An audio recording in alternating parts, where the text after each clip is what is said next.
কক্সবাজার শেখ কামাল আন্তর্জাতিক ক্রিকেট স্টেডিয়ামের এটি ড্রেসিং রুম। এই ড্রেসিং রুমের আসলে দৃশ্যটি অন্যরকম।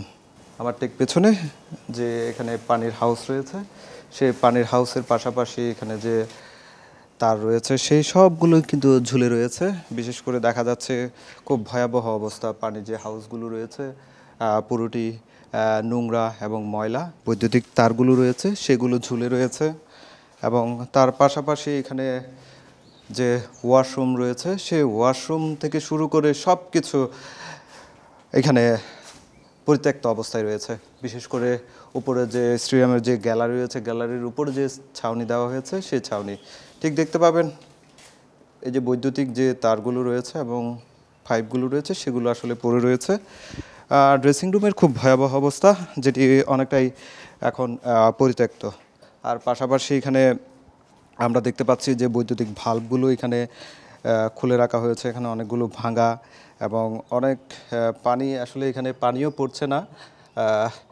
সব কিছু মিলিয়ে এখানে পরিস্থিতি এই কক্সবাজার শেখ কামাল আন্তর্জাতিক স্টেডিয়ামের যে গ্যালারির পার্শ্ববর্তী যে ড্রেসিং রুম রয়েছে সেই ড্রেসিং রুমের খুব ভয়াবহ দৃশ্য আমরা আসলে দেখতে পাচ্ছি এখানে যে মাদক সেবন করা হয়েছে, মাদক সেবনের বিভিন্ন সরঞ্জাম। গ্যালারির যে ভঙ্গুর দশা ঠিক তার পাশাপাশি প্রেসিডিয়াম বক্স রয়েছে, অফিসিয়াল বক্স রয়েছে, সবগুলোই কিন্তু এখন অনেকটাই ভঙ্গুর দশা। এখানে অনেকটাই পরিত্যক্ত বলা চলে। যেহেতু পরিত্যক্ত, সেক্ষেত্রে এখানে এখন অনেকে প্রবেশ করে মাদকও সেবন করছে, সেই দৃশ্যটি আসলে দেখা গিয়েছে।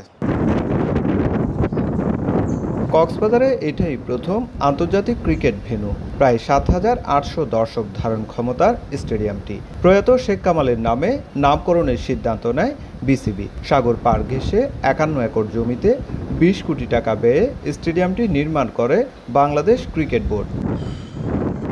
২০১৪ সালের ২৩ ফেব্রুয়ারি উদ্বোধন হওয়া শেখ কামাল আন্তর্জাতিক ক্রিকেট স্টেডিয়ামের এখন বেহাল দশা। গ্যালারির ছাদের প্লেনশিট বাতাসে উড়ে গেছে, নষ্ট হয়ে গেছে ইলেকট্রনিক যন্ত্রপাতি, এসি, পানির line, dressing room, press box, president box, official room সহ প্রয়োজনীয় অনেক কিছু। আর এখানেই অবাধে চলছে মাদক সেবন ও মাদক সেবীদের আড্ডা।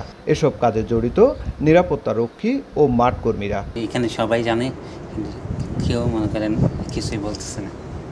মানে এখানকার স্টেডিয়ামে যারা আছে, মানে যারা দায়িত্বে আছে তারাই মাদক সেবন করছে। হ্যাঁ, কিছু কিছু মনে করেন, নাম তো বলবো না, নাম বললে মনে করেন আমার একটু সমস্যা হতে পারে। এইটা এখানে মনে করেন মাঠের দায়িত্বের কিছু আছে, তারপরে আমাদের একটা সিকিউরিটি আছে। এই স্টেডিয়ামে মাঠ রয়েছে দুটি, একটি একাডেমি মাঠ, আরেকটি মূল মাঠ। রয়েছে ৩৬টি উইকেট। গেল ১০ বছরে এই স্টেডিয়ামে অনুষ্ঠিত হয়েছে অনূর্ধ্ব-১৯ বিশ্বকাপের ম্যাচ, ইমার্জিং এশিয়া কাপ, নারীদের দ্বিপাক্ষিক ও ত্রিদেশীয় সিরিজ। স্থানীয় ক্রীড়াপ্রেমীরা বলছে অযোধ্যা স্টেডিয়ামটির আজ বেহাল দশা। তাই দ্রুত স্টেডিয়াম সংস্কার করে আন্তর্জাতিক খেলা আয়োজনের দাবি তাদের। সংস্কার কাজ কিংবা কিছুই হয় নাই, যার কারণে আমাদের এই স্টেডিয়ামের খুব জরাজীর্ণ অবস্থা এখন। আগে তো ড্রেসিং রুম দুটোটাই ভাঙা ছিল, এখন ওই যে বিসিএল করার কারণে দুইটা ড্রেসিং রুম আলাদাভাবে নতুনভাবে ভিতরে সংকলন করছে, কাজ করছে।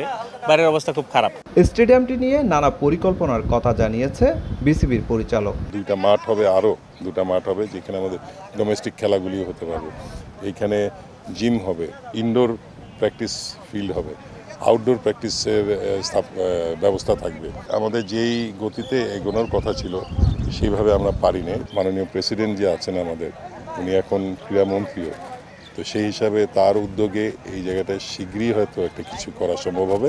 সাম্পানের আদলে সাগর পার ঘেঁষে নান্দনিক শেখ কামাল আন্তর্জাতিক ক্রীড়া কমপ্লেক্স নির্মাণ প্রকল্পের কথাও জানিয়েছিল সাবেক ক্রীড়া প্রতিমন্ত্রী জাহিদ আহসান রাসেল। অনেকটাই অবহেলিত কক্সবাজার শেখ কামাল আন্তর্জাতিক ক্রিকেট স্টেডিয়াম। একটি পূর্ণাঙ্গ ক্রীড়া কমপ্লেক্স করার কথা থাকলেও এখনও তা হয়নি। তাই দ্রুত বাস্তবায়ন করার দাবি জানিয়েছে স্থানীয় এবং ক্রীড়ামোদীরা। সুজাউদ্দিন রুবেল, সময় সংবাদ, কক্সবাজার।